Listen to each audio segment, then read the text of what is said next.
a un assez bon nombre de personnes pour commencer. Le nombre se stabilise.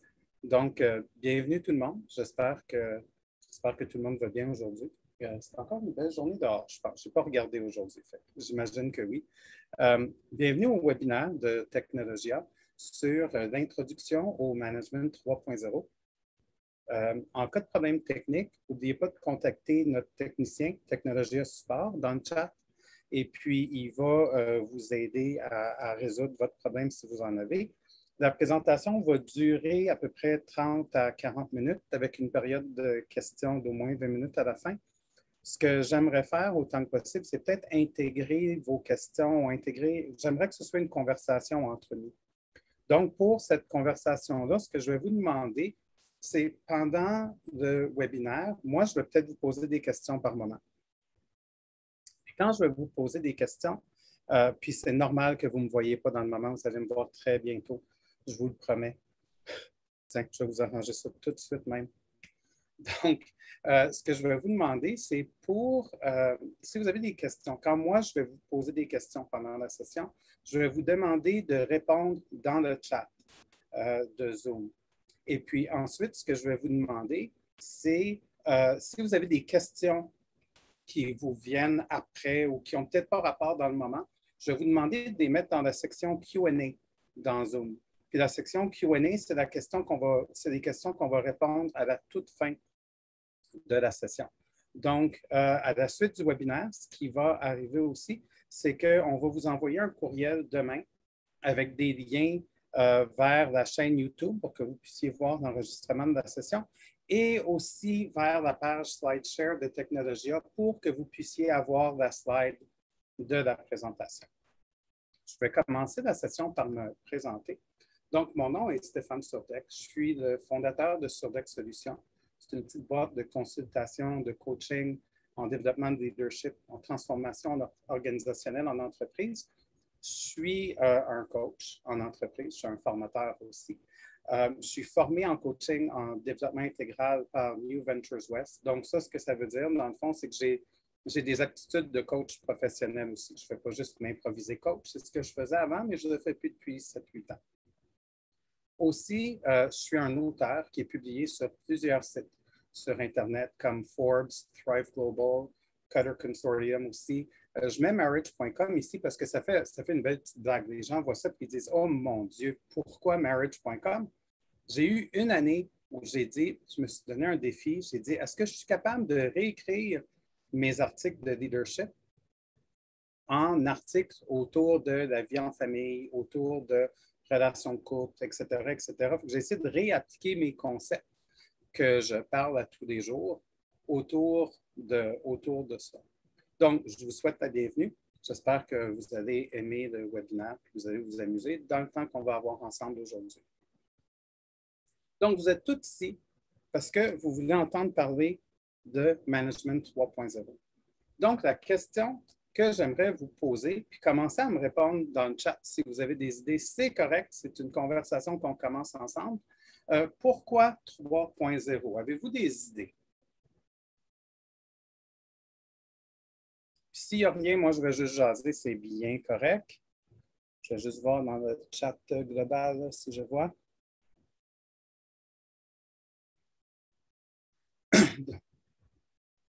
Pour l'intégralité et globalité du management, voire Vision 360, adaptation au télétravail, multidimensionnel, leadership à l'ancienne ne fonctionne pas, le travail a changé beaucoup, nouvelle dimension ajoutée, troisième génération du management, nouveaux engagements, nouveaux enjeux en management à cause de la COVID. Il faut que je mette mes lunettes.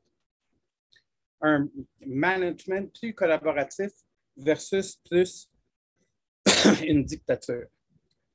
Moi, quand je parle de Management 3.0, premièrement, c'est un livre de Jürgen Appelo. C'est un livre que vous pouvez lire sur le sujet. La raison pour laquelle on appelle ça 3.0, c'est que ça sous-entend qu'il y avait un 1.0, qu'il y avait un 2.0, puis que maintenant, on est rendu à 3.0. Si on prenait un moment puis qu'on parlait de Management 1.0, Management 1.0, c'est la gestion au début de l'ère industrielle. Dans le fond, c'est quand on travaillait plus avec des chaînes de production. Et puis, les gens étaient comme des pions dans le fond. Ce qu'on pouvait faire, c'est qu'on pouvait mettre quelqu'un sur la chaîne de production. Si ça fonctionnait bien, tant mieux. Si la personne faisait affaire, tant mieux. Si la personne ne fournissait pas, on va t'enlever, on va mettre quelqu'un d'autre. Les gens, dans le fond, étaient des pions, étaient des éléments remplaçables. Donc, à part ça, un autre petit fait cocasse pour vous aider à comprendre le Management 3.0, fait peu connu. Savez-vous c'est qui a inventé la notion de management? Ce n'est pas n'importe qui, c'est des ingénieurs. Qu'est-ce que des ingénieurs aiment faire? Ils aiment contrôler et prédire. Donc, quand on regarde la gestion traditionnelle, la gestion à ce moment-là, c'est autour de quoi? C'est autour de contrôler et prédire. Donc, dans les années, là, on parle au début de l'ère industrielle, si on avance plus loin dans le temps, puis qu'on se rend au management 2.0. Le management 2.0, ce qui arrive aussi, c'est que quand on regarde ça, tout d'un coup, on réalise que, hey, et si les gens n'étaient pas des pions? Et si les gens avaient des besoins? Et si les gens étaient des êtres humains dans le fond? Comment est-ce qu'il faudrait gérer ça? Donc, on a commencé à mettre des systèmes en place. On a commencé à mettre des processus en place dans les entreprises pour mieux écouter les employés, pour mieux répondre à leurs besoins. Ce que je trouve souvent avec le management 2.0, la caricature que j'aime beaucoup donner autour de ça, c'est que le management 2.0, j'appelle ça, moi, un peu le management par checklist. Donc, si on regarde un des processus qui a été ajouté pour aider nos fameux êtres humains, un des processus, c'est l'évaluation annuelle. Quand on regarde l'évaluation annuelle, ce qui arrive, oui, Management 2.0, implication en salarié, et c'est encore un petit peu plus que ça aussi. Donc, quand on regarde avec Management 2.0, on a notre processus d'évaluation des employés à la fin de l'année. Ça implique qu'en début d'année, on fait une rencontre où on met des buts pour l'année. À la fin de l'année, on a un processus où on fait la fin d'année avec les gens dans le fond. On leur parle de comment l'année a été, on parle d'évaluation, etc., etc. Je ne sais pas vous, mais moi, chez mes clients, dans les entreprises dans lesquelles j'ai fait affaire avant d'être coach, ce que j'ai souvent vu, c'est que cette évaluation-là, mettons la rencontre de début d'année. La rencontre de début d'année, il fallait qu'elle soit faite pour date X. Mettons, pour le fait de notre conversation, mettons le 31 janvier. Donc là, quand est-ce que les gestionnaires commençaient à en parler avec leurs employés? Typiquement autour du 24. Autour du 24 janvier, dans cette semaine-là, les gestionnaires ont rencontre après rencontre avec les employés pour déterminer les buts de l'année. Puis là, check, c'est beau, c'est fait. C'est fait. À la fin de l'année, c'est un petit peu la même chose. Là, on va avoir une rencontre pré-conversation d'évaluation en groupe. On va essayer de comprendre avec l'employé qu'est-ce qui a été, comment est-ce que toi, tu as vu ton année, comment est-ce que ça a été. Puis à la fin de tout ça, on a une rencontre où on parle de l'évaluation comme telle. Mais quand on regarde ce big picture-là, moi, ce que je vois souvent, c'est qu'on le fait parce qu'on a besoin de le faire. La rencontre à la fin de l'année, il ne devrait jamais avoir de surprise pour les gens parce que dans le fond, le feedback devrait être en continu. Les gens ne devraient rien apprendre de nouveau à la fin de l'année. Mais le processus ne dit pas qu'on se parle tout du long de l'année dans toutes les entreprises. Dans certaines, oui, mais pas dans toutes. Puis, ce qui arrive, c'est que les gestionnaires, ah oui, on a rencontré la date, check, c'est beau. Moi, quand je travaillais dans une grande entreprise, je ne la nommerai pas par respect pour l'entreprise, je me suis fait dire à un moment donné par mon gestionnaire, on avait un plan de développement chaque année qu'on bâtissait avec notre gestionnaire. Puis ce qui est arrivé, c'est que mon gestionnaire m'avait assis une année, il m'a regardé, il m'a dit, OK, Steph, il faut faire ton plan pour cette année. Tu comprends qu'on n'a pas vraiment de budget pour la formation, mais c'est quoi que tu aimerais développer? Puis tu vas suivre, tu sais, des formations online gratuites, tu sais que c'est par là qu'on passe, hein? Check, plan de développement est fait. Puis je ne me rappelle pas qu'il y ait une année avec mon gestionnaire où on a parlé de si le plan a été atteint, mais moi, juste qu'on l'avait fait, par exemple. Qu'est-ce que vous pensez jusqu'à maintenant de ce que je vous partage là? Pierre, est-ce qu'il y a des commentaires intéressants dans le chat? Écoute, pour l'instant, non, c'est assez tranquille par rapport à ce que par rapport à ce que tu as mentionné précédemment là. Donc, peut-être qu'on peut attendre s'il y a de nouveaux commentaires qui arrivent, je te ferai signe. C'est beau. Je vais laisser encore juste 5 secondes, puis on va commencer. Je vais continuer plutôt. 5, 4, 3, 2. Oh, en faisant un, tu vois. Qu'est-ce qu'on voit, Pierre, qui rentre? Tu vas m'éviter de mettre mes lunettes. Alors, on a un commentaire très en accord concernant le développement professionnel. Je vois plus comme une obligation et non une collaboration avec les employés. Ça, c'est Oui, intéressant. c'est ça. Puis le management 2.0, c'est parce qu'on essaie de répondre à un processus. Donc, si on regardait puis on simplifiait, on dirait management 1.0, c'est de faire la mauvaise chose, puis en plus, on le fait de la mauvaise façon. Management 2.0, on essaye de faire les bonnes choses. Ces processus-là sont faits pour aider, sont faits pour être soutenants, sont faits pour donner un guide aux gestionnaires de comment travailler avec leurs employés.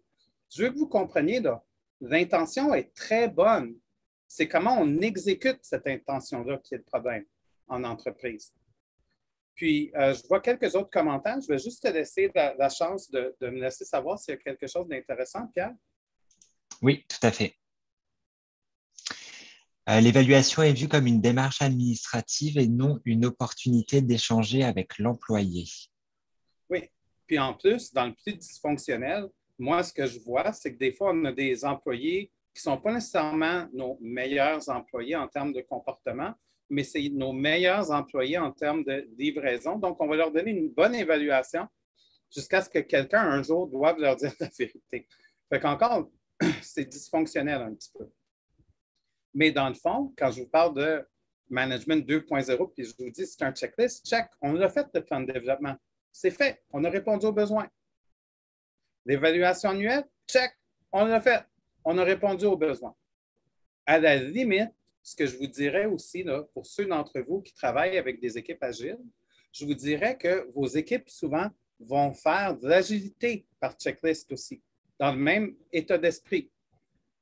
Ah oui, on est agile. On fait des daily à tous les jours. On fait des rencontres quotidiennes de 15 minutes à tous les jours. Check. Est-ce que la rencontre est utile? Est-ce que la rencontre permet à l'équipe de se synchroniser? C'est pas grave, on le fait. Check. Ça, c'est le mindset autour de Management 2.0. On le fait parce qu'on s'est fait dire de le faire, puis il faut répondre au processus. Mais on ne pense pas trop à pourquoi le processus est là, comment, c'est quoi l'esprit de. Donc, c'est un peu ça l'idée. Quand on parle de management 3.0, moi, de la façon que j'aime amener l'idée de management 3.0, je le décris comme étant management 3.0, c'est de maximiser l'utilisation de l'intelligence collective dans nos organisations. Puis c'est autour aussi de comment peut-on faire pour se partager la gestion. Parce que souvent, ça, c'est un point qu'on va probablement discuter quelques fois pendant notre session aujourd'hui. Ce qui arrive, c'est qu'il y a des rôles très cadrés.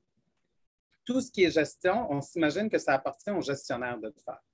Mais ce qui arrive, c'est que la gestion, c'est très vaste, c'est très grand. Une personne ne peut pas faire tout ça. On va en reparler un petit peu plus tard, mais l'idée avec le management 3.0, c'est qu'est-ce qu'on est capable de se partager.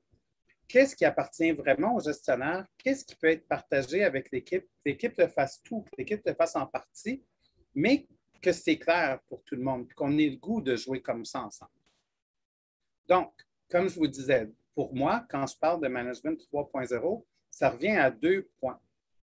Ça revient à comment est-ce qu'on fait pour maximiser l'utilisation de l'intelligence collective dans nos équipes et comment fait-on pour se partager la gestion pour que tout le monde fasse de la gestion dans l'entreprise et que ce soit correct et normal. Et de toute façon, c'est ce qui se fait déjà. Je vois quelques réactions dans le chat. Je serais curieux de savoir qu'est-ce qui se passe. Pierre, as-tu quelque chose pour moi? Oui, effectivement, Nathalie dit, peu de gestionnaires ont une vision globale de la gestion et des ressources à gérer, humains et production. Oui, ça dépend de la grosseur de nos équipes. Ça c'est un point qui est là. Puis des fois, ce qui arrive quand on ne se partage pas la gestion, c'est que l'équipe va se déresponsabiliser. L'équipe va mettre des choses dans la cour du gestionnaire. Puis là, ça, ce que ça crée, c'est qu'éventuellement, le gestionnaire est embourbé à essayer de régler tous les problèmes de l'équipe. Puis là, l'équipe est frustrée parce que le gestionnaire ne répond pas à la demande. Puis le gestionnaire est tanné parce qu'il ne sait plus où tourner de la tête. Quand je parle de ça, ça me fait souvent penser, je parle du concept des Golden Monkeys, des singes dorés. Les singes dorés, juste pour vous dire c'est quoi en quelques mots, là, c'est un peu comme les Academy Awards. C'est un peu comme un prix que vous verriez à la télévision, là, sauf que c'est pour les gestionnaires. Puis ce qui arrive avec les singes dorés, c'est que quelqu'un dans votre équipe va aller vous voir, puis va dire, Pierre, mon ami, my friend, on a eu une rétro aujourd'hui, puis on a décidé que ça avait besoin d'être réglé. Est-ce que tu pourrais régler ça pour nous? Puis là, vous voyez, là, la main arrive, puis là, il y a un singe bionique dans la main. Puis là, Pierre, il regarde le singe, puis il dit, oh mon Dieu, je ne le veux pas, je le vois arriver, je le vois arriver. Mais Pierre, c'est un bon gestionnaire. Puis Pierre, il veut être cool avec son équipe. Puis Pierre, il veut aider ses gens. Fait qu'il dit, bien sûr que je vais le prendre. Pierre, il travaille en remote avec COVID. Hein? Puis on s'est vu quelques fois par vidéo. Puis je peux vous dire, là, ça m'est arrivé au moins une fois d'être tellement ébloui par le nombre de singes que je pouvais voir autour de lui. Ça, c'est parce qu'on l'accepte en tant que gestionnaire. On les prend, ces singes-là. Mais on n'a pas besoin de tous les prendre. Puis si on apprenait à travailler sur les singes les plus importants, puis laisser les singes à l'équipe qu'eux sont capables de régler, puis qu'on les aide à le faire, tout le monde serait plus heureux au final dans ça. Pourquoi 3.0? Je vais vous présenter à mon ami. Vous voyez la petite bébite qui est à l'écran dans le moment, l'image qui est là. Ça a un nom, cette bébite-là. Cette bébête-là s'appelle Marty. Marty, le monstre du management. Puis comme vous pouvez voir, Marty a beaucoup de yeux. Puis ses yeux, ça représente une perspective à travers laquelle il voit la gestion et puis à travers laquelle il voit vos défis en entreprise. La première perspective qu'il regarde, c'est autour de dynamiser les gens. Donc, si je vous dis ce qui est là, les gens sont la partie la plus importante d'une organisation. Et les gestionnaires doivent faire tout ce qui est en leur pouvoir pour garder des gens actifs, créatifs et motivés. Donc, souvent, ce qui arrive, c'est qu'on ne comprend pas c'est quoi qui motive nos gens en tant que dans l'organisation. On s'en préoccupe et on ne s'en préoccupe pas en même temps, puis on ne sait pas comment en parler. Puis, dans la formation Management 3.0, on présente un jeu quand on parle de dynamiser les gens qui s'appelle Moving Motivators. Et les Moving Motivators, dans le fond, c'est des cartes qui montrent 10 motivateurs pour les gens. Et puis, le jeu sert à créer des conversations avec les gens. Donc, avec un jeu comme ça, vous pourriez créer une conversation avec une équipe au complet, avec des membres individuels. Puis, le but de cette conversation-là, c'est de comprendre qu'est-ce qui a changé pour toi depuis tel moment. Tu sais, dans les 6 derniers mois, dans la transformation, qu'est-ce qui te motive maintenant? Comment est-ce que la transformation t'a impacté? Parce que souvent, ce qui arrive dans les organisations, c'est qu'on utilise ce qui s'appelle de la motivation qui est plus extrinsèque. La motivation extrinsèque, c'est comme la carotte puis le bâton. On va donner un bonus, assumant que le bonus va motiver les gens à faire quelque chose. La réalité est que ça a des limites. Parce qu'en tant qu'organisation, il y a une limite à cet argent-là qu'on peut donner. Il y a une limite à la quantité d'argent qu'on a à distribuer aux gens. Le jeu s'appelle Moving Motivators, pour ceux qui m'ont demandé. Donc, ce qu'on peut voir, c'est pour ça qu'il ne faut pas que je regarde au chat pendant. Je vais me cacher le chat, comme ça, je vais juste demander à Pierre quand il y a des choses. C'est correct de mettre vos questions pendant, c'est moi qui avais mon chat ouvert en même temps, donc faites-vous-en pas pour ça. Mais si vous cherchez Moving Motivators sur Internet, vous allez voir la page sur le site de Management 3.0. C'est quelque chose que vous pouvez aller chercher gratuitement. Ce qu'on vous aide à comprendre à travers la formation, c'est comment l'utiliser de manière plus efficace. Donc, si je reviens à comment on motive les gens d'une manière qui est extrinsèque. Donc, la carotte et le bâton. On promet un bonus pour tel résultat, mais ce n'est pas tout le temps de bonus, on a une quantité limitée d'argent, donc on ne va pas pouvoir tout le temps donner cet argent-là aux gens. Donc, ça a des limites comme système. Ce qui est mieux, c'est de comprendre c'est quoi qui motive nos gens. Qu'est-ce qui fait que nos gens ont le goût d'avancer? Qu'est-ce qui fait que nos gens sont allumés quand ils sont au travail? Et puis, après ça, une fois qu'on comprend ça, si on les met dans les bonnes situations, la motivation se fait tout seul. On peut presque sortir d'argent de l'équation. Moi, je dis souvent aux gens, quand on a des conversations à propos du salaire, c'est plus à propos du salaire, c'est à propos du travail qui n'est pas motivant. Donc, qu'est-ce qu'on peut faire différemment autour de ça? J'aimerais juste prendre un petit moment pour vous demander qu'est-ce qui est devenu un petit peu plus clair pour vous autour de dynamiser les gens. Je vais vous donner 5-10 secondes pour répondre dans le chat. Ça va me laisser prendre une gorgée d'eau.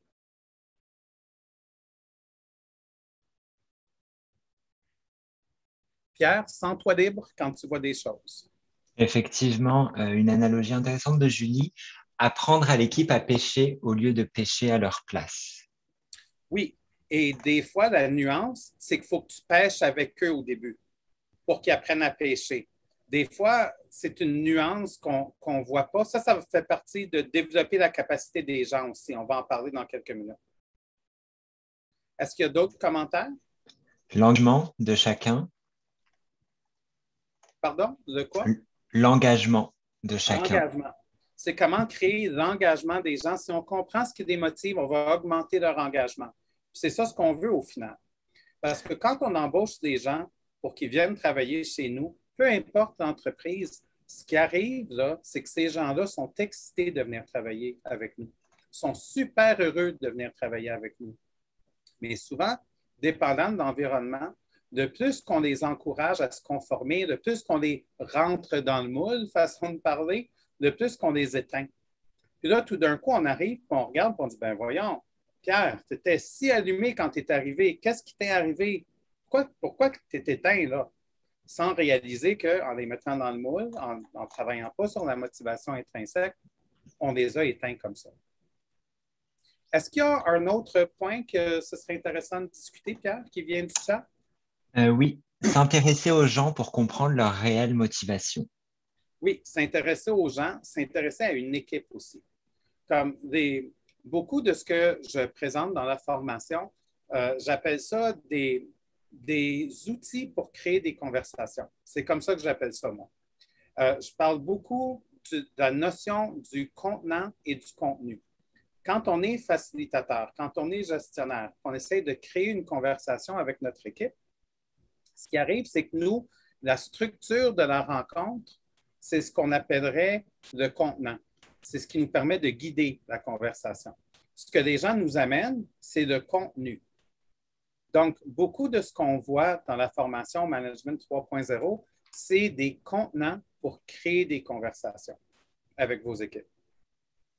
Je vais passer à la prochaine, juste pour nous permettre, parce que moi, je peux vous parler de ça longtemps, on va être ici pendant 2 heures. Donc, la deuxième perspective qu'on peut parler, c'est donner du pouvoir décisionnel aux équipes. Donc, des équipes peuvent s'auto-organiser et ceci nécessite l'autonomisation et l'autorisation et la confiance de la part de la gestion. Donc, ce que je vois souvent avec les équipes, c'est qu'on va essayer de parler, par exemple, des équipes, il faut qu'ils décident tout. Ça, c'est un des paradigmes des fois qu'on voit en agilité. On dit l'équipe, il faut qu'elle décide tout. Oui, non, peut-être. Ce n'est pas nécessairement vrai dans toutes les circonstances. C'est à l'extrême. Certains coachs vous diraient oui, oui, oui, il faut que l'équipe décide tout. OK, mais est-ce que l'équipe a la capacité de tout décider dans le moment? Moi, ce que je trouve qui est important quand on parle de donner du pouvoir décisionnel aux équipes, c'est d'essayer de comprendre c'est quoi les décisions que nous, on prend en tant que gestionnaire, que dans le fond, l'équipe pourrait les prendre, mais l'équipe ne sait pas qu'elle a le droit de les prendre. Ce n'est pas comment vous impliquer comme gestionnaire à l'intérieur du processus décisionnel. Donc, à défaut de ne pas savoir, le défaut, c'est tout le temps vous laisser prendre la décision. Mais je suis sûr, ceux qui sont dans la gestion ici, là, avec nous, là, je suis certain que vous pouvez penser au moins à 1 ou 2 moments dans la dernière semaine, dans le dernier mois, ou quelqu'un dans votre équipe est venu vous voir, puis vous a demandé, je vais prendre Julie parce qu'on a vu son nom passer tout à l'heure. Julie, j'aimerais faire ça. Puis que Julie est assise dans sa chaise, elle écoute, puis elle dit, OK, mais pourquoi tu me demandes, pourquoi tu ne fais pas juste le faire? C'est parce que ce n'est pas clair pour les gens que ça, c'est une zone où la personne a le pouvoir de décider. Dans la formation, ce qu'on va vous parler quand on vous parle de donner du pouvoir décisionnel aux équipes, on parle d'un autre outil qui s'appelle le Delegation Poker et puis le Delegation Board. Encore une fois, si Pierre peut vous partager le lien, j'ai vu qu'on vous l'avait partagé en cours de route tout à l'heure. Ça aussi, vous pouvez tout aller downloader les cartes sur Internet. Je vous propose vraiment, par contre, ce qui est utile, c'est que les gens, c'est déformé souvent quand des gens comprennent ça ou voient cet outil-là. Avec une équipe de gestion, ça m'est arrivé à un moment donné que l'équipe de gestion se dise « Hey, qu'est-ce qu'on veut déléguer aux équipes? » Fait que là, ils ont pris toutes les tâches de gestion qui ne les intéressaient pas, puis là, ils ont décidé comment est-ce qu'ils aimeraient déléguer ça aux équipes. Ça ne marchera pas, ça. Ça ne fonctionnera pas parce qu'ils n'en ont pas de besoin. On leur rajoute du bruit. Ce qu'on veut faire quand on donne du pouvoir décisionnel aux équipes, c'est qu'on veut leur donner le pouvoir décisionnel là où ça fait mal, là où ça crée des entonnoirs, où ils attendent après vous pour comprendre s'ils peuvent prendre une décision ou pas. Donc, quand on parle de donner du pouvoir décisionnel aux équipes, qu'est-ce que vous retenez? Je vais vous donner quelques minutes pour me répondre. Quelques minutes, quelques secondes, 15 secondes. Pierre, s'il y a des faits saillants qui apparaissent dans le chat, je t'invite à me les partager. Au fur et à mesure, je vais te laisser la parole. Oui, effectivement, l'autonomie, la responsabilisation, la collaboration, des notions qui reviennent pas mal dans les commentaires. OK. Puis, je viens juste de voir flasher faire confiance. On va en parler de ça dans bâtir la capacité de développer la capacité de nos gens. Des fois, ce n'est pas juste faire confiance. Ah, tu vas le faire. Si les gens n'ont pas la capacité de le faire, tu peux leur donner toute la confiance du monde, ils ne seront peut-être pas capables de le faire quand même. Mais on va en parler dans quelques minutes. Donc, pour donner du pouvoir décisionnel, est-ce qu'il y a d'autres choses, Pierre, que ce serait intéressant qu'on ramène au groupe dans son ensemble? Oui, alors donner aussi le droit à l'erreur, c'est intéressant. Donner le droit d'erreur, ça, c'est quelque chose, on va en parler probablement dans une des autres branches. Moi, j'ai le goût de vous dire que je ne crois pas à donner le droit à l'erreur aux gens. Là, je vous dis ça, là, ça vient avec un peu de controverse potentiellement. Là, on entend ça partout. Mais moi, ce que je trouve, c'est quand on parle de donner le droit à l'erreur aux gens, ce qui arrive, c'est qu'on propage notre culture existante. On dit avant, erreur égale mauvais. Maintenant, erreur égale bon. C'est pas ça qu'on veut faire. Si on veut vraiment gagner dans le monde du management 3.0, ce qu'on veut faire, c'est de créer une culture qui est propice à l'expérimentation, qui est propice à ce que les gens essaient des choses, mais aussi, on veut mettre l'emphase pas sur succès et échec, on veut mettre l'emphase sur qu'est-ce qu'on a appris. Parce que si on met l'emphase sur ce qu'on apprend, on va apprendre en continu. On va complètement perdre la notion d'erreur. Parce que des fois, ce n'est pas une erreur. Des fois, ça prend juste plus de temps à se rendre où on veut se rendre. Vous connaissez l'expression « tous les chemins mènent à Rome », il y en a qui prennent un peu plus de temps que d'autres. Est-ce qu'il y a un autre point intéressant dans ça? L'écoute active et la délégation efficace. Oui. Puis la délégation, je vais revenir à ça. Tu sais, ça ne veut pas dire de tout donner. Ça veut juste dire, moi, des fois, comme chef d'entreprise, la question que je me pose souvent avant de commencer quelque chose maintenant, puis je m'excuse, ça ne vient pas d'une place d'arrogance parce que ça sonne comme ça un petit peu, mais je me dis, avant de faire quelque chose, est-ce que moi, comme président de mon entreprise, c'est moi qui devrais faire ce rôle-là? Est-ce que c'est moi qui devrais prendre cette action-là? Si je réponds non, ben je regarde c'est qui dans mon équipe qui devrait le faire à ma place. Si je réponds oui, je le fais. Donc, quand je parle à des gestionnaires, je leur pose la même question. Et toi, en termes de directeur général, est-ce que c'est normal que tu fasses ce travail-là, ce bout de travail-là? Oui ou non? Toi, en tant que gestionnaire, est-ce que c'est normal que tu fasses ce bout de travail-là? Oui ou non? Puis si la réponse est non, mais non pour des bonnes raisons, ça ne tombe pas dans les rôles d'un gestionnaire. Si votre réponse est « je le fais parce que je veux rendre service, parce que personne d'autre peut le faire », c'est cool. Mais ce n'est pas juste déléguer pour déléguer, est ce que je vous dis. Un dernier point, Pierre, avant qu'on continue? Associer l'équipe dans la prise de décision. Oui. Oui. Donc, quand on parle du delegation poker ici, ce qui arrive, c'est qu'on parle de 7 niveaux de délégation. Puis le premier niveau de délégation, c'est autour, comme gestionnaire, je vais imposer mon idée. C'est moi qui décide, c'est tout. Au deuxième niveau, c'est comme en tant que gestionnaire, c'est moi qui prends la décision, mais je vais vous vendre mon idée. Donc, je vais quand même vous infliger mon idée à un certain degré. Le niveau 3, c'est autour de consulter. Donc là, en termes de gestionnaire, je vais parler avec vous, je vais échanger avec vous, puis je vais tenir vos opinions en considération, mais la décision finale, elle m'appartient.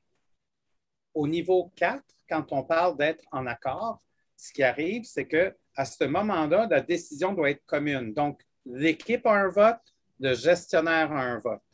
Ce n'est pas 20 contre 1, la majorité gagne. L'équipe a un vote, le gestionnaire a un vote. Donc, dans le fond, ça permet aux deux côtés d'avoir une voix dans la décision.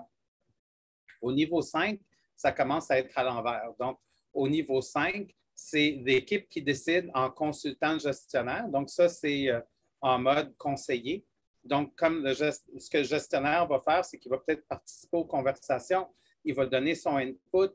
Au final, l'équipe fait ce qu'elle veut, même si ça va à l'encontre de ce que le gestionnaire mentionne, mais il va supporter la décision après. Niveau 6, c'est informer. Quand on parle d'informer, ce qu'on veut faire, c'est en tant que gestionnaire, je n'ai pas besoin de savoir, je n'ai pas besoin d'être impliqué dans le processus décisionnel, mais j'ai besoin de savoir c'était quoi la décision parce que peut-être que quelqu'un va me le demander.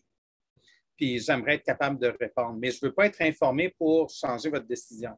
Je veux être informé pour si quelqu'un me demande.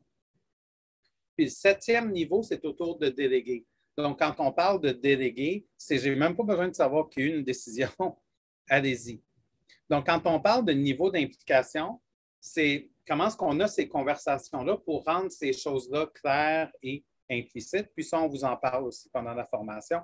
On vous fait faire des exercices pour le faire mettre en pratique pour que vous le compreniez mieux aussi. Je vais avancer au prochain. Je veux juste m'assurer de ne pas manquer de temps. Donc, aligner des contraintes. L'auto-organisation, dans le fond, là, ça peut mener à rien aussi. Puis, donc, c'est nécessaire de protéger les personnes, les ressources partagées et donner aux gens un but clair et définir des objectifs aussi. Donc, quand on parle d'aligner les contraintes, en gros, ce qu'on parle, c'est que souvent, on va mettre une équipe ensemble. Puis on dit, ah, vous êtes l'équipe A, vous êtes l'équipe de développement qui fait ça. Mais elle veut être quoi, cette équipe-là, quand elle va être grande? Comment est-ce que cette équipe-là a le goût de travailler ensemble, d'interagir ensemble? Comment est-ce qu'ils ont le goût d'être perçus? C'est quoi qu'ils veulent? On ne pose pas cette question-là aux gens. Ou on n'a pas une vision claire quand on bâtit du changement. On n'a pas une vision claire de quoi s'avère le changement au bout de la ligne. Moi, souvent, ce que je mentionne à mes clients, quand je travaille avec mes clients, on parle d'un changement, je leur dis, pour bien imaginer le changement, là, fermez vos yeux un instant, puis imaginez-vous, là, si vous avez le goût de faire l'exercice, je vais vous guider à travers, fermez vos yeux en même temps, puis on va le recommencer. Mais fermez vos yeux, puis imaginez-vous que vous donnez votre premier show rock au Centre Bell. Puis vous allez être sur le stage, puis vous allez jouer. Fait que là, vous êtes comme à 1 minute d'embarquer sur le stage. Vous sentez l'énergie dans la salle. Cette énergie-là ressemble à quoi? Quand vous embarquez sur le stage, puis que les gens commencent à crier pour vous, puis que ça commence à vibrer, puis l'énergie des gens, ça ressemble à quoi, ça? C'est quoi les odeurs dans les airs? Est-ce que vous sentez le pot dans la salle? Est-ce que, tu sais, c'est quoi à quoi ça ressemble? C'est quoi la richesse de la texture? Parce que si les gens ne savent pas à quoi il va ressembler le changement, les gens vont avoir de la misère à embarquer parce que ça ne les fait pas rêver. Parce que ça... Donc, on peut faire ça dans une organisation, on peut faire ça dans des équipes aussi. Quand on parle d'aligner les contraintes, c'est autour de ça. Puis à part ça, c'est comment est-ce qu'on on gère nos équipes en conséquence, comment est-ce qu'on aligne, on staff nos équipes en conséquence par rapport à tout ça.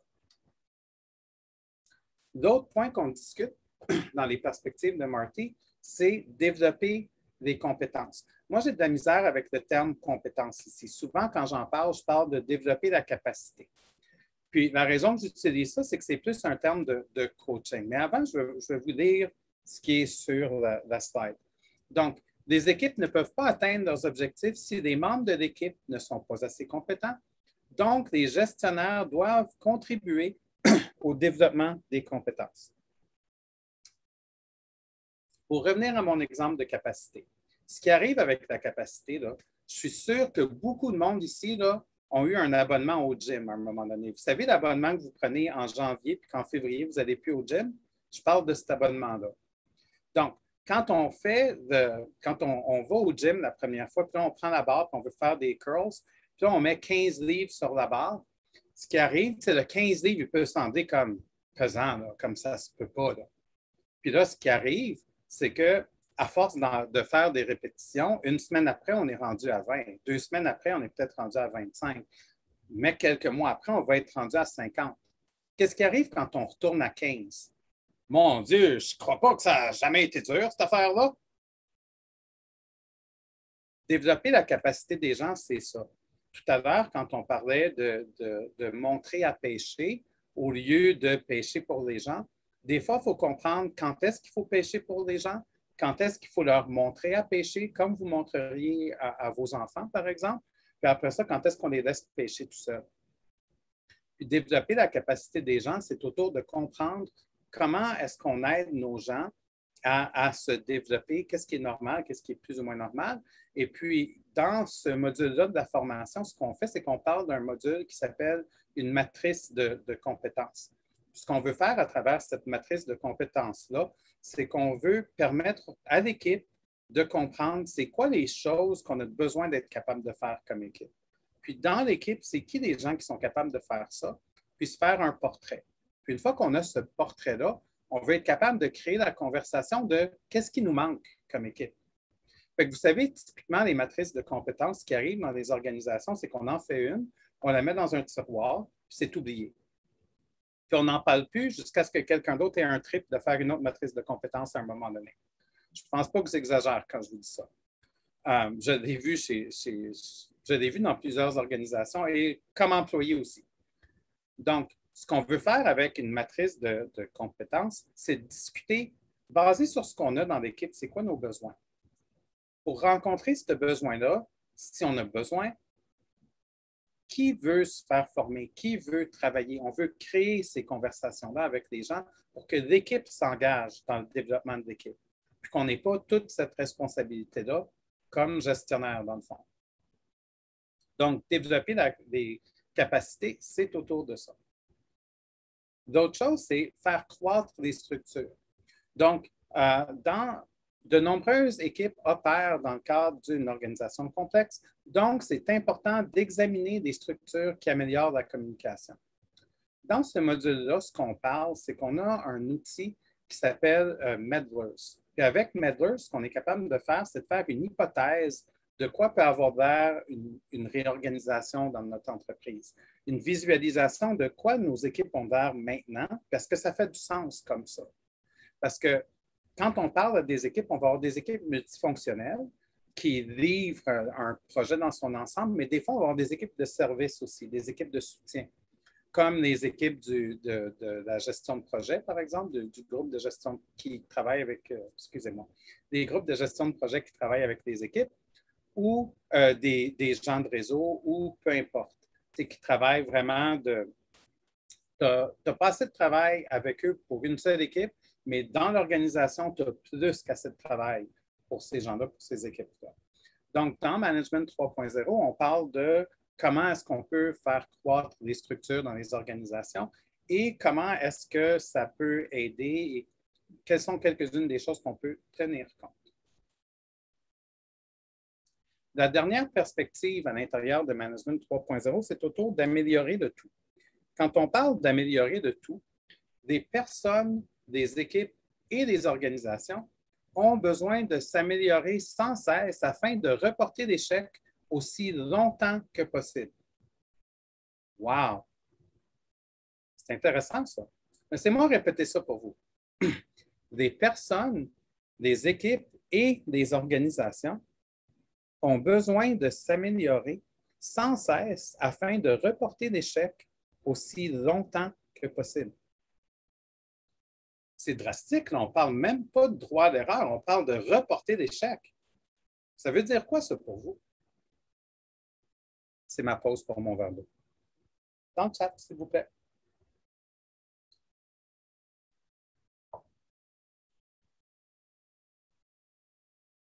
C'est quoi cet échec-là? C'est de quoi qu'on parle, vous pensez? Pierre? Ne pas permettre, oh, excuse-moi, ne pas permettre les initiatives et étouffer les initiatives. L'échec est-il inévitable? Est-ce qu'il y a d'autres choses? Ne pas attendre de faire face à un échec pour améliorer nos processus. Okay. Un des points qui était le plus proche dans ce qui est sorti ici, c'est quand on parle de reporter l'échec, on parle que, dans le fond, ça sous-entend que l'échec est inévitable. C'est quoi l'échec ultime pour une compagnie?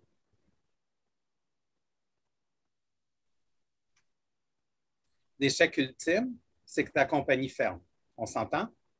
Donc ici, quand on parle que la compagnie a besoin de s'améliorer, que les organisations ont besoin de s'améliorer, ce qu'on dit là, c'est que si on ne travaille pas pour rester pertinent dans nos organisations, si on ne travaille pas pour rester pertinent comme compagnie, on est voué à disparaître. L'année dernière, j'étais en train d'aider ma petite fille du secondaire à étudier, puis elle étudiait de l'histoire. Puis, je trouvais ça fascinant. Il parlait de la compagnie de la baie du Son dans les années 1700 quelque chose. 1700 quelque chose. C'est cool que ça dure si longtemps. Donc, toute compagnie a une date d'expiration. Mais la vraie question, c'est quand? C'est quand? Donc, ici, quand on parle de reporter d'échecs, ce qu'on parle, ce n'est pas des échecs, des petits échecs quotidiens, des petits problèmes de processus. On parle de comment est-ce qu'on garde la compagnie pertinente sur le marché. Comment est-ce qu'on reste à une place, qu'on ait une valeur ajoutée pour les gens. Parce que si on n'a pas cette valeur ajoutée-là, que ce soit comme département dans une compagnie, je l'ai vu quand j'ai travaillé dans des multinationales, que certaines équipes avec lesquelles je travaillais, si elles ne s'adaptaient pas pour répondre même à l'interne aux besoins, l'équipe disparaissait à un moment donné. Là. Donc, c'est ça qu'il faut comprendre ici. C'est le mindset d'amélioration continue. Est-ce qu'on a des points intéressants sur ce qu'on discute dans le moment, Pierre, dans le chat? Toute entreprise doit évoluer, sinon la concurrence va rattraper. Oui. Toute compagnie se transforme pour mieux réussir et survivre. Puis c'est passer survivre. Quand on est en mode survie dans une entreprise et qu'on fait juste survivre tout le temps, c'est pas cool. Là. On ne se réinvente pas pour survivre, on se réinvente pour se propulser plus loin pour l'avant, pour aller chercher notre prochaine évolution, pour faire une nouvelle différence puis redevenir pertinent. Parce que si on le fait juste pour survivre, c'est peut-être pas assez. Il faut inculquer une culture de la réussite. C'est pas toujours, je trouve, une culture de la réussite. C'est une culture d'apprentissage en continu qui est importante dans les organisations. Parce que si on essaye tout le temps d'apprendre, qu'on a développé ça, la réussite, c'est presque un à côté. Ça va arriver éventuellement. Une autre chose par rapport à la culture de la réussite, j'assume que tout le monde ici connaît du baseball. Puis quand on regarde le baseball, les meilleurs frappeurs au baseball, c'est quoi leur moyenne au bâton? C'est comme autour de 340, 350, peut-être 400 si on est Ted Williams. OK? Mais même à 400, ce qui arrive, là, dans le fond, là, c'est que 3 fois sur 5, tu vas au bâton et tu retournes sur le banc avec ton bâton à l'épaule. Parce que tu n'as pas réussi à frapper en lieu sûr. 3 fois sur 5. C'est malade, là. On paye ces gens-là des millions. Des millions! Puis nous, en entreprise, on s'attend d'être parfait. On s'attend qu'il faut qu'on réussisse tout du premier coup. C'est le succès à tout prix. Puis si je me trompe, si je fais une erreur, si je fais un échec, non, non, non, non, non, ça passe pas, je peux pas. Puis je juge mes collègues qui le font. Mais si on pouvait juste changer notre mindset, puis réaliser que ça fait juste partie de notre évolution, ça fait juste partie de l'être humain, ça fait partie de qui nous sommes, bien, on peut changer notre perspective. Puis si on met l'emphase sur ce qu'on apprend, il n'y en a jamais d'échec. Il y en a, mais c'est différent. Donc, ça, c'était ce que je voulais vous parler aujourd'hui dans Management 3.0. Je vous parlais, j'ai essayé de glisser un peu des pensées autour du gestionnaire, dans ça aussi, du gestionnaire dans un monde agile. Mais j'aimerais vous partager une dernière chose à propos de la gestion dans un monde agile, puis après ça, on va prendre des questions ensemble. Je me fais souvent poser la question dans la formation, OK, mais là, quand on parle d'agile, quand on parle d'équipe auto-organisée, quand on parle que l'équipe est supposée prendre toutes les décisions, ben moi, je fais quoi là-dedans comme gestionnaire? C'est quoi mon rôle? Est-ce que je suis voué à disparaître? Moi, j'ai le goût de vous dire, ça dépend. Oui, j'ai dit ça quelques fois. Il n'y a pas une réponse parfaite à ça. Parce que moi, la perspective que je regarde un gestionnaire, c'est si on prenait un moment et on se demandait c'était quoi la gestion, on pourrait se dire que la gestion, c'est de la planification, c'est de l'estimation, c'est de la gestion de budget, c'est de la gestion des ressources humaines, c'est des évaluations, ça peut être des évaluations de performance, ça peut être l'embauche, ça peut être tous ces genres de choses-là. Ça peut être la gestion des conflits, ça peut être la gestion de problèmes, etc., etc. Mais il y a des choses là-dedans qu'une équipe va être plus apte à faire, va être capable de faire. Mais il y a des choses là-dedans, si on regarde une équipe dans un monde agile, on dit souvent qu'un gestionnaire, qu'une équipe agile a toutes les compétences requises pour livrer ses projets. La définition d'une équipe auto-organisée, d'une équipe multidisciplinaire, c'est ça. C'est aussi simple que ça. Puis quand on regarde ça, ce qu'on peut se dire, c'est que le gestionnaire a certaines connaissances. Le gestionnaire a certaines compétences que d'autres membres de l'équipe n'ont pas. Donc, si on enlevait l'autorité, on regardait juste les systèmes de gestion qui se font, la place du gestionnaire peut être aussi simple que, ben, moi, mon rôle dans l'équipe, c'est d'aider les gens à se parler, c'est de faire de la résolution de conflits, c'est de gérer le budget. Ça devient un rôle comme une autre, comme un autre. Donc, pour ceux qui se posent la question parmi vous, moi, c'est beaucoup comme ça que j'aime voir ça, parce que dans ce temps-là, tu sais, on a toute une place. C'est pas parce qu'on part de l'agilité qu'on n'a plus besoin de gestionnaire. Tu sais, les compétences ne disparaissent pas aussi facilement que ça.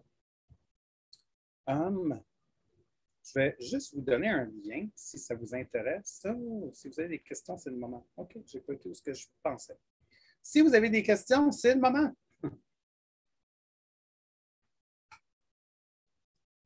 Pierre, je t'invite à me faire suivre les questions au fur et à mesure. Oui, alors je vous demanderai juste de poser des questions dans le Q&A, s'il vous plaît, non dans le clavardage. On a une question de Eric. Comment faire progresser le management avec l'évolution d'une entreprise, genre une petite entreprise qui de ses employés année après année? Il y a des fois que ça fait partie de la culture d'entreprise. Quand on a certaines choses qui se passent, surtout dans des entreprises, bien, dépendant de la grosseur de l'entreprise, les cultures sont toutes différentes, puis ils voient toutes différemment.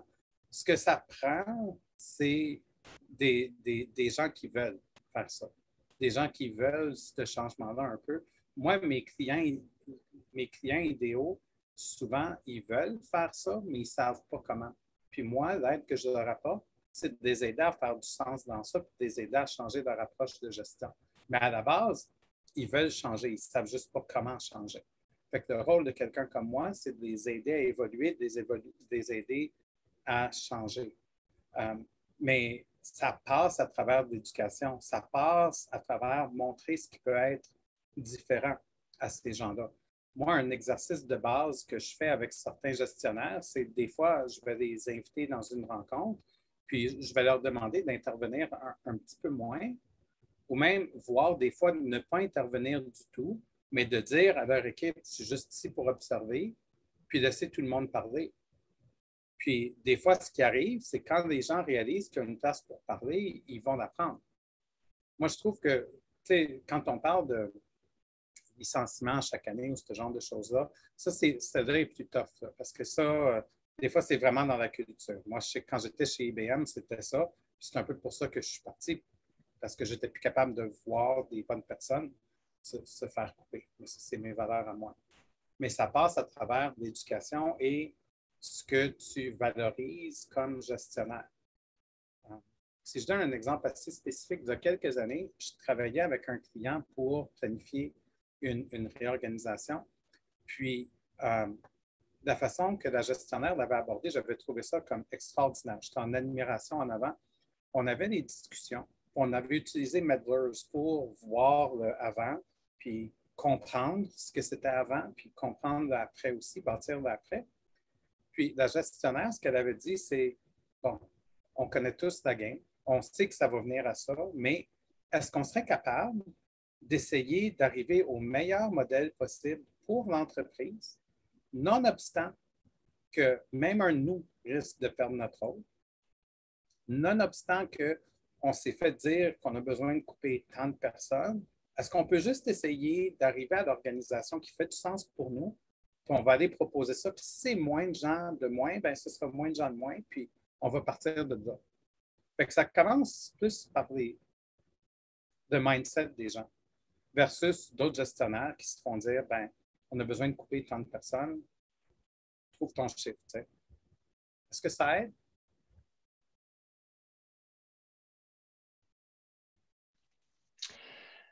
Nous avons une deuxième question. Comment passe-t-on le message habilement à son gestionnaire qu'il a besoin de passer en mode 3.0? OK. Là, je vais vous raconter une autre histoire. J'ai quelqu'un qui était venu à ma formation une fois. C'était une chef d'équipe. Puis, si vous voulez, je vais partager l'article à Pierre sur mon blog, puis Pierre pourra vous le partager dans le courriel demain. Puis, la chef d'équipe, elle m'a dit, je travaillais sur le même plancher qu'eux, fait que je la voyais régulièrement. Je suis parti la voir à un moment donné, puis je lui ai demandé, puis, Management 3.0, qu'est-ce que tu as essayé? Elle dit, ah, tu sais, moi, je suis une chef d'équipe. Hein? Fait que, vu que je ne suis pas gestionnaire, ça s'applique plus aux gestionnaires. C'était cute, là, mais ça s'applique plus aux gestionnaires. Fait que j'ai dit, vraiment? Elle dit, oui. Tu n'es pas capable d'utiliser ça à l'envers. Qu'est-ce que tu veux dire? Fait que j'ai écrit un article que je partagerai à Pierre qui s'appelle Management 3.0 from the bottom up. Donc là, dans cet article-là, si je prends le delegation poker, par exemple, sans parler de management 3.0, parce que des fois, ça fait weird. Hein? Des fois, on dit, hey, j'ai suivi ma formation, on devrait faire ça. OK, c'est cute, tu es énervé parce que tu as suivi une formation, là. Mais c'est quoi que ça va faire vraiment? Si à la place, tu arrives et tu dis, tu sais, l'équipe, là, elle semble pas avoir de clarté sur quelle décision qu'elle a le droit de prendre, puis quelle décision qu'elle n'a pas le droit de prendre. J'ai un jeu qui pourrait nous aider. Est-ce que tu serais ouvert à utiliser le jeu avec nous, puis juste avoir la conversation avec nous, puis juste nous aider à clarifier ça? Puis si on pourrait clarifier une ou deux choses en utilisant ça, en utilisant cet outil-là, ça ferait une grande différence pour l'équipe. Présenté comme ça, à peu près n'importe quel gestionnaire pourrait être curieux et dire oui. Puis c'est de prendre ces outils-là puis de les présenter comme ça à l'envers. Ou ton gestionnaire, tu dis à ton gestionnaire, OK, on fait une expérience. On essaye ça. Puis là, ton gestionnaire ne comprendra peut-être pas sur le coup, ah, mais là, vous essayez, puis après ça, ça va arrêter si ça ne marche pas, puis on perd du temps. Attends, dans la formation, on vous montre comment bâtir une expérience d'une manière structurée. Donc, c'est quoi l'expérience? Qu'est-ce qu'on essaye d'apprendre? Combien de temps on expérimente? C'est toutes des choses que tu peux prendre, montrer à ton gestionnaire et dire, ben, regarde, on fait ça parce qu'on essaye d'apprendre. Puis on essaye de. Puis ça ouvre des chemins parce que ça ouvre la compréhension. Fait que des fois, la meilleure chose, c'est pas d'arriver et de dire, hey, il faudrait que tu sois plus management 3.0. Il me semble que ce serait mieux. Mais c'est juste de le faire avec eux, puis de leur montrer, Puis ça ouvre souvent des perspectives nouvelles. Dernière On a une question. autre. Oui, on en a deux autres en fait. Quelle serait l'approche à adopter par le gestionnaire si, malgré qu'il ait défini des buts et mis en place des moyens avec l'équipe, on constate que les résultats ne sont pas là? OK. Là, ma réponse là, va sembler vraiment, vraiment tannante. C'est où qu'on en parle. Souvent, on va dire on veut faire une transformation. Là, ce qui arrive, c'est que le jour 1, on fait un gros kick-off, on fait un gros show de boucan, on fait une transformation. Après ça, 6 mois plus tard, on se rend compte, on est où sur cette transformation-là? Je m'excuse, mais les gens étaient pris dans les opérations, les gens étaient pris dans leur réalité, puis ils ont trouvé que c'était bien cute ta rencontre de 6 mois, mais ils n'ont rien fait. Si on veut vraiment faire vivre une transformation, souvent avec mes clients, moi, je fais des plans de 90 jours avec eux. J'essaie d'identifier avec eux, bien, ça ressemble à quoi dans 90 jours notre monde? C'est quoi les choses qu'il faut qu'on fasse pour se rendre là? Puis, à toutes les semaines, à toutes les 2 semaines, on se rend compte qu'on en parle. Puis, vraiment, si tu veux amener du changement durable, c'est ça le secret. C'est que ça prend une place où on en parle, une place où on en discute régulièrement, puis que ça reste vivant. C'est ça le vrai secret, il n'y en a pas d'autre. Parce que sinon, des gens oublient, des gens sont tellement pris dans des préoccupations du quotidien que, tu sais, moi, la transformation, je n'ai pas le temps. Puis de toute façon, là, tu sais, tu le connais, hein, Steph, il est bien excité, là. Puis Steph va nous amener ça, là, mais dans 6 mois, il va avoir oublié anyways. Tu sais, moi, j'ai travaillé à la Banque nationale, j'ai travaillé chez Desjardins, j'ai travaillé chez, peu importe l'entreprise, pendant 15 ans. Hey, j'ai vu Agile passer, j'ai vu Lean passer, j'ai vu ça passer. Donne 6 mois, là, puis le trépied passe. Ça fait ça parce qu'on n'est pas commis, on n'en parle pas régulièrement, on n'a pas une vision vers quoi on veut aller. Cette vision-là, il faut qu'on en parle, il faut qu'on ait une action concrète qu'on essaye. Il faut qu'on parle de ce qu'on a essayé. Est-ce que ça a marché? Est-ce que ça n'a pas marché? C'est comme ça qu'on crée du changement durable dans les compagnies. Ça, puis développer la capacité des gens. Question suivante, Stéphane. Comment fait-on du management 3.0 dans un concept de franchise où chacun est son propre boss? C'est un petit peu trop spécifique. Je ne saurais pas quoi répondre à ça pour être honnête. Je ne ferai pas semblant. Je ne sais pas comment répondre à cette question-là. Parce que je ne suis pas sûr qu'est-ce que ça implique quand vous dites ça en mode franchise. Parce que dans ma tête, ma franchise à moi, je la roulerais de cette façon-là. Puis, je laisserais la compagnie travailler comme elle veut travailler à côté. Mais moi, de mon côté, je ferai du mieux que je peux dans la bulle que moi, je contrôle. Puis, dans ce monde-là, c'est ce que j'essaierai de faire le plus que je peux. C'est la meilleure réponse que je peux vous offrir. Merci. Comment motiver des employés ennuyés de leur travail, mais dont l'entreprise, leur poste est surprotégé par le syndicat? Ça revient souvent aux motivations. Hein? Puis il y a différentes réponses à cette question-là. Il y en a des plus drastiques que d'autres. Là. Mais euh, le premier point, c'est que si on essaie de travailler autour de ce qui motive les gens, la personne va vouloir le faire. La personne n'ira pas loger un grief. Ça va peut-être être ses collègues pas contents que cette personne-là initie quelque chose qui va loger un grief, mais ce n'est pas cette personne-là. Puis j'ai vu beaucoup, souvent, quand il y a des conflits, puis là, je vais faire un statement généralisé, je m'excuse si ça ne s'applique pas à votre situation, mais dans beaucoup de situations que j'ai vues avec des syndicats, quand on veut faire la bonne chose, on est capable de faire la bonne chose. Mais quand il y a de la mauvaise volonté d'un côté ou de l'autre, ou qu'il y a eu du mauvais sang pendant longtemps, puis qu'il y a beaucoup d'histoires, c'est là que ça devient plus compliqué. Puis là, il faut essayer de faire un reset. Et dernière question, Stéphane. Un gestionnaire version moderne est un facilitateur et lorsque le contexte est bon, c'est parfait. Par contre, en contexte déficitaire et de coupure, il est vu comme un détraqueur. Comment changer cette perception? Qu'est-ce que tu veux dire par un détracteur? Un détraqueur. Je ne suis pas sûr qu'est-ce que le mot veut dire. Est-ce que la personne qui a posé la question pourrait clarifier ça pour moi, s'il vous plaît?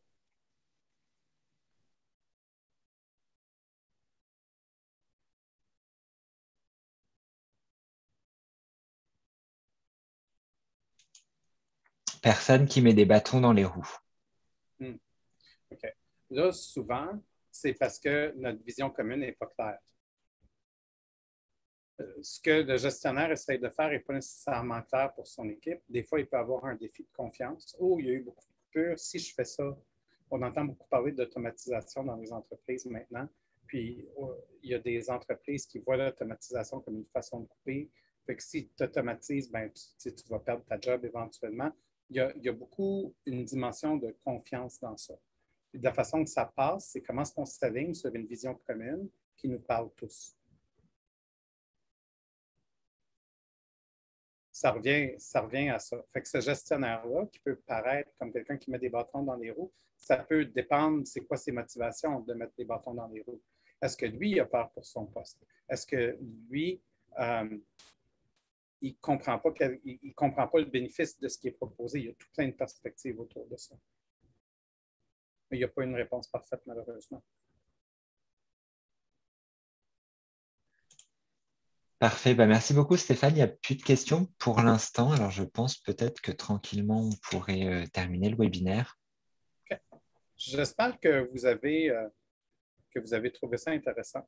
Moi, j'ai eu beaucoup de plaisir avec vous pour donner cette formation-là, ben, ce webinaire-là. J'essaie juste de voir parce que j'avais une slide qui vous donnait le lien pour la formation, mais je vais laisser Pierre, excusez-moi, c'est mon erreur à moi. Je regarde, je l'avais vu et c'était supposé apparaître avant celle-là, mais j'ai dû cacher ma slide sans m'en rendre compte. Je m'excuse pour ça. Si vous avez des questions, n'hésitez pas à envoyer la question à Pierre, puis il peut vous mettre en contact avec moi, puis on peut avoir un petit échange ensemble si vous voulez. Donc, merci tout le monde.